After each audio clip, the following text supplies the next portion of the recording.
Buenas noches. Hoy nos encontramos en la segunda sesión del curso Principales Estrategias de Redacción Jurídica. En la clase anterior trabajamos 3 puntos importantes. Primero, el uso de mayúsculas. Segundo, errores ortográficos frecuentes. Y las reglas de tildación. En esta sesión vamos a trabajar lo concerniente a la coherencia, cohesión y algunas recomendaciones de redacción. ¿Qué podemos decir acerca de la coherencia? La coherencia implica que el texto esté organizado lógicamente y que sea posible interpretarlo. Esta propiedad textual se relaciona con la selección de la información pertinente o relevante y con su estructuración de una manera comprensible. Con respecto a la cohesión, podemos decir que es la propiedad del texto que conecta las diferentes palabras, oraciones y párrafos a través de ciertos mecanismos que aseguran la interpretación de cada frase en relación con las demás, de modo que facilita la comprensión del significado global del texto. Recuerden que en la clase anterior decíamos que el texto es un tejido.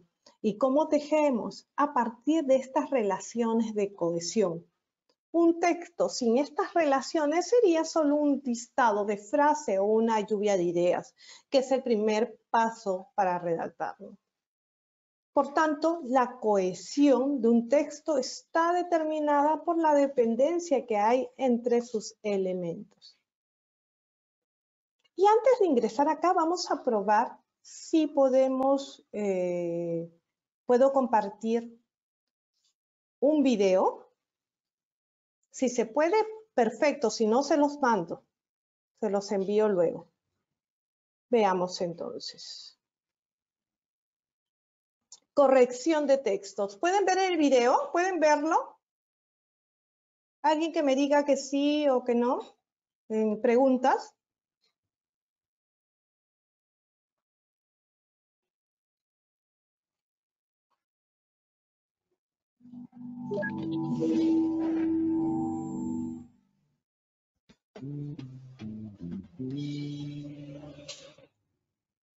La escritura es una práctica que requiere ser revisada, que está sujeta a correcciones y que no está necesariamente terminada al momento de completar las ideas. Un texto, para estar correctamente escrito, debe poder cumplir con dos propiedades.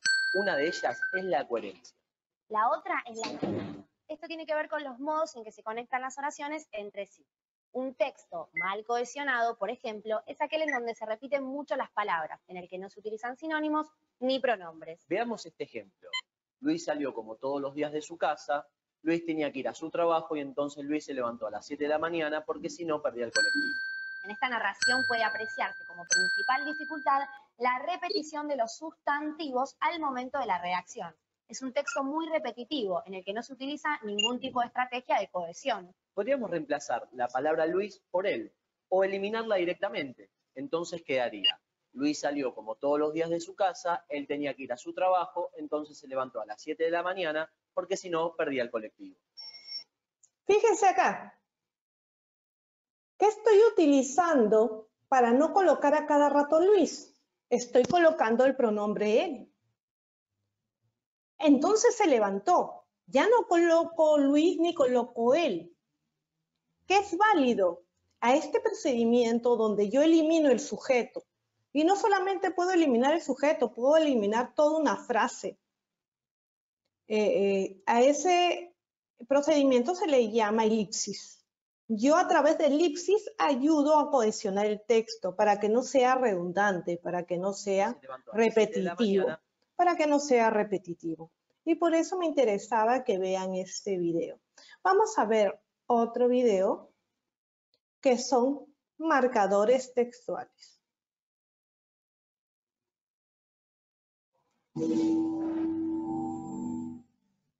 Existen cientos de maneras de comunicarnos, pero a veces es necesario utilizar ciertas herramientas para expresar con exactitud lo que queremos decir.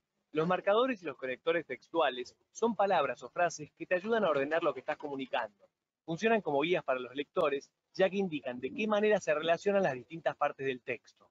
No es lo mismo decir, sin lugar a dudas, todos trabajaremos organizadamente, que todos trabajaremos organizadamente o felizmente todos trabajaremos organizadamente. En el primer ejemplo, sin lugar a dudas, nos presenta la opinión de quien la dice y refuerza la afirmación que le sigue. Todos trabajaremos organizadamente. En cambio, en el segundo ejemplo, no aparece la opinión del hablante y su afirmación pierde fuerza. En el tercer ejemplo, la opinión del hablante no está en función de reforzar la afirmación como en el primer ejemplo, sino que presenta una emoción frente a su enunciado. Estos marcadores textuales son los que presentan la actitud del emisor frente al enunciado. Me interesaba que trabajen estos marcadores textuales porque, como dicen, ¿no? Marca la actitud del emisor frente al enunciado. Veamos Marcadores y conectores textuales. conectores Para textuales. comunicarnos es necesario organizar lo que estamos diciendo.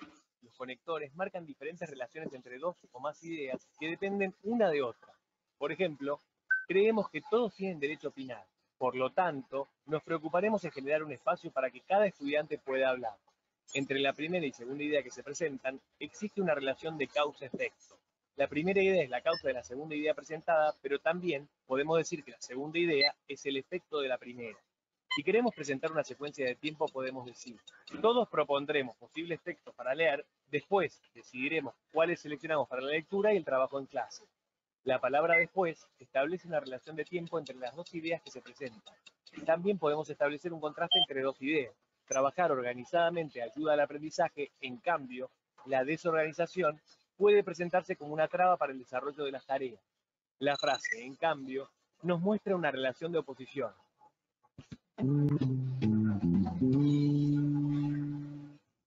Se fijan entonces qué tan importante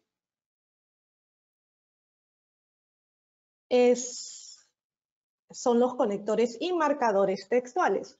¿Pueden ver este PowerPoint, por favor? Si me pueden avisar por la opción preguntas, como ayer.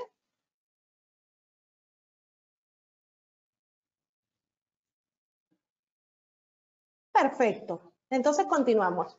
Aquí tenemos dos ejemplos donde ustedes me van a decir cuál es la mejor opción. La opción A o la opción B.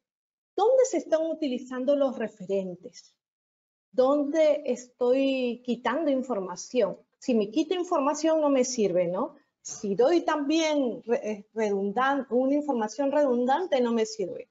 Si esta información tiene conectores, tiene referente, esa me va a servir. Entonces, ¿cuál nos servirá? ¿La A o la B? Paso a leer. La vida es bella. Da la impresión de abrir un debate sobre las relaciones entre arte y política. Nada parece menos cierto. Ignoro cuáles fueron las intenciones de Roberto Benigni cuando se le ocurrió filmar. No tengo ninguna sospecha y parece absurdo plantear una cuestión ética de esto. Tampoco parece demasiado interesante hablar de la estética. Se trata de una película comestible que responde bien a los modelos del cine comercial. Es que ya nos hemos acostumbrado a soportar prácticamente todo.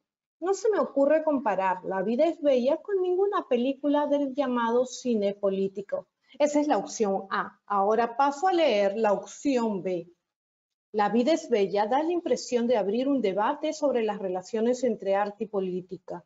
Nada me parece menos cierto. Ignoro cuáles fueron las intenciones de Roberto Benigni cuando se le ocurrió firmar esa historia.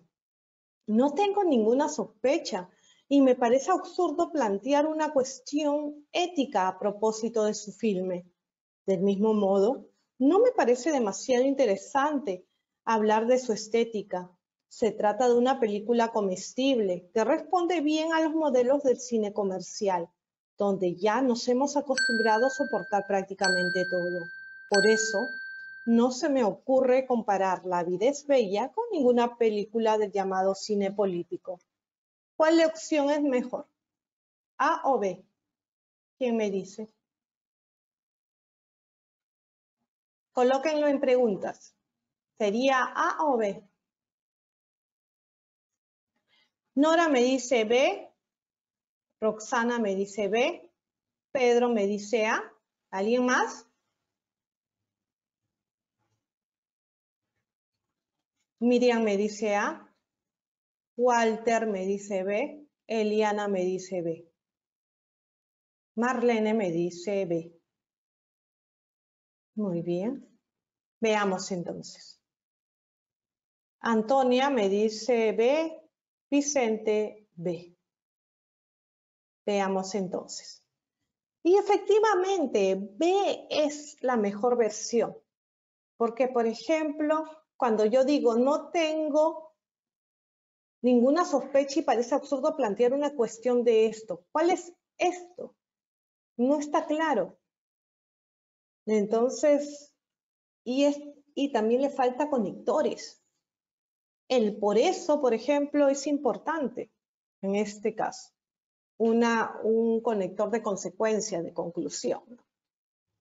Entonces, la opción B era la mejor. Vicente también había dicho B, ¿no? Muy bien, Vicente. Veamos entonces. ¿Qué pasó acá? Y entonces vamos a los conectores. La clase anterior habíamos visto estos conectores. No sé si recuerdan. Vamos a hacer un breve repaso de ellos. Conectores de causa, ¿por qué? Pues, puesto que, ya que, debido a qué, a causa de qué. Consecuencia, por tanto, por eso, por esta razón, por ello, así que, de aquí que, en consecuencia. Contraste total, pero, sino, al contrario, por el contrario, sin embargo, no obstante. Contraste parcial, en realidad, en verdad, realmente, verdaderamente. Evidencia, por supuesto, obviamente, naturalmente, claramente, indudablemente, sin lugar a dudas. Les dije, les comenté que podrían haber colocado ahí también en efecto. Equivalencia, es decir, en otras palabras, en otros términos, dicho de otra forma. Adición, también, además, asimismo. Y vimos que ese asimismo podría ser así como en dos separados o asimismo junto, que es el que más se utiliza, ¿no? Que es un conector de adición. Pero si lo juntan, ya no lleva la tilde. Incluso también. Orden, en primer lugar, primero, en segundo lugar, antes, después, finalmente, por último, respectivamente, posteriormente, a continuación. Y aquí me detengo para hacerles acordar que en la clase anterior les había mencionado que si yo tengo conectores de orden, estoy haciendo mi informe, por ejemplo, coloco en primer lugar, en segundo lugar y termino finalmente. Muchas veces tenemos otros conectores y terminamos con finalmente. En ese caso, finalmente no tiene la razón de ser. Muchas veces lo que se debe de colocar ahí era por tanto o por ello, ¿no? Concesión. Aunque, pese, aún, cuando, si bien, a pesar de, aún así, secuencia, luego, después, mientras, mientras tanto, en tanto que, por un lado, por otro lado, simultáneamente, al mismo tiempo que, paralelamente, y generalización generalmente y de manera general. Y vamos a hacer ejercicios para evitar las repeticiones. Este primero lo vamos a trabajar juntos y los otros lo vamos, ya ustedes lo trabajan solos. MR fue detenido ayer por los carabineros. Ha podido ser finalmente detenido después de años y años de traficar con droga. ¿Qué es lo que se repite? ¿Me lo pueden decir?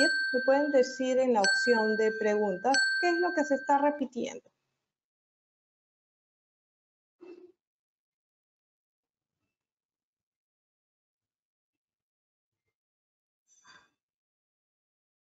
¿Qué es lo que se está repitiendo? Muy bien, Nora me dice que detenido, ¿no? Y Rocío me dice años.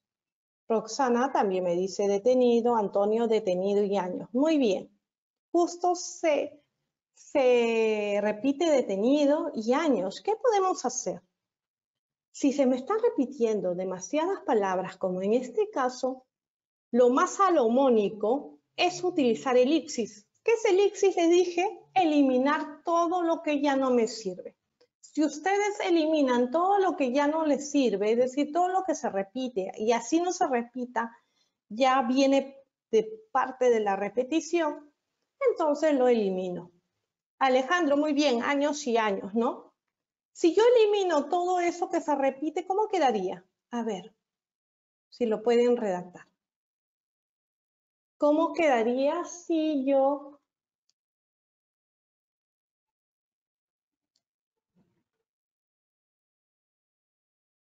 A ver si lo pueden colocar.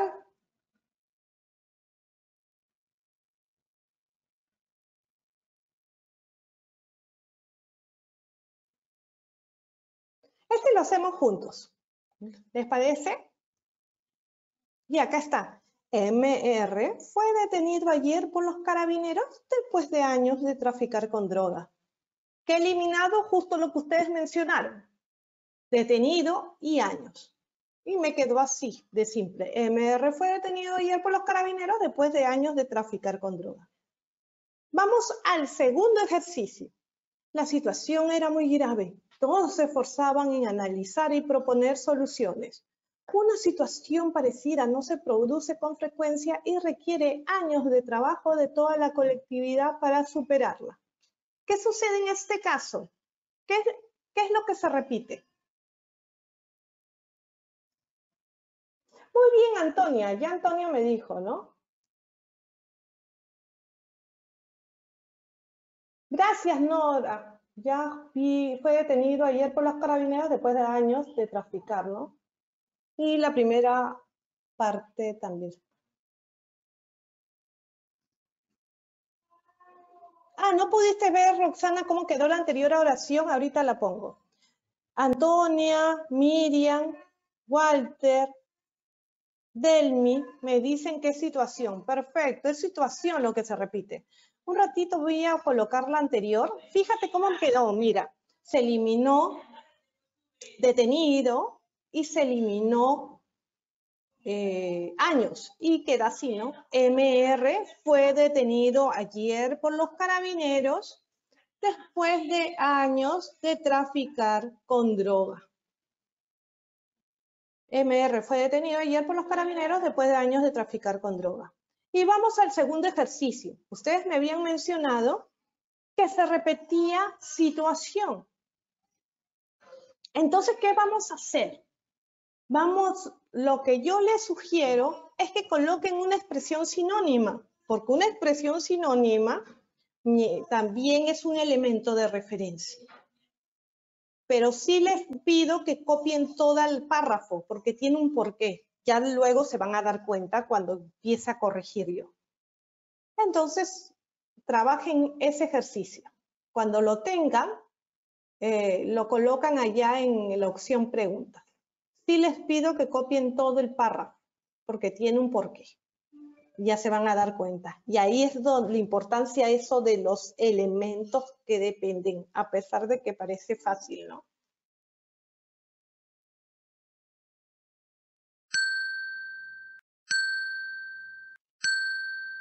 Les dejo 3 minutos para que desarrollen este ejercicio. Franklin, gracias por tu pregunta. Me dice Franklin si antes del después no debería colocarse coma. Podría colocarse si tú quieres hacerlo en forma de explicativo, ¿no? Es como si fuera un explicativo. Podría llevar la coma, pero la coma es opcional en ese caso. Ya lo vamos a ver mañana. Justo vamos a ver puntuación mañana. Y esa parte la vamos a trabajar. ¿No se escucha mi voz? Juan me dice que no se escucha mi voz. ¿Los demás pueden escuchar mi voz?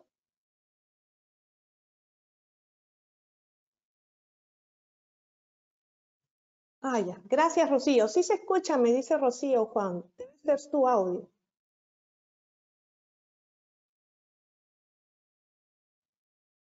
A ver, Delmi, la situación era muy grave. Todos analizaban y proponían soluciones. Se requiere, ¿no? Requiere daños de toda la colectividad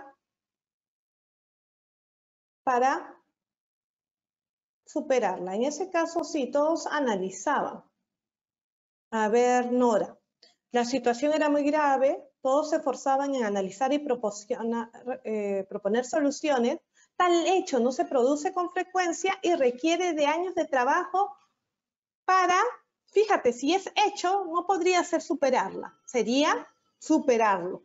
Era por eso que les dije que copien todo, para darme cuenta. Entonces, en ese caso, el error era mínimo, ¿no?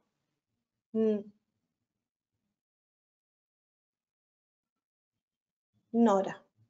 A ver, Antonia. La situación era muy grave, todos se esforzaban en analizar y proponer soluciones. Con frecuencia se requiere años de trabajo de toda la colectividad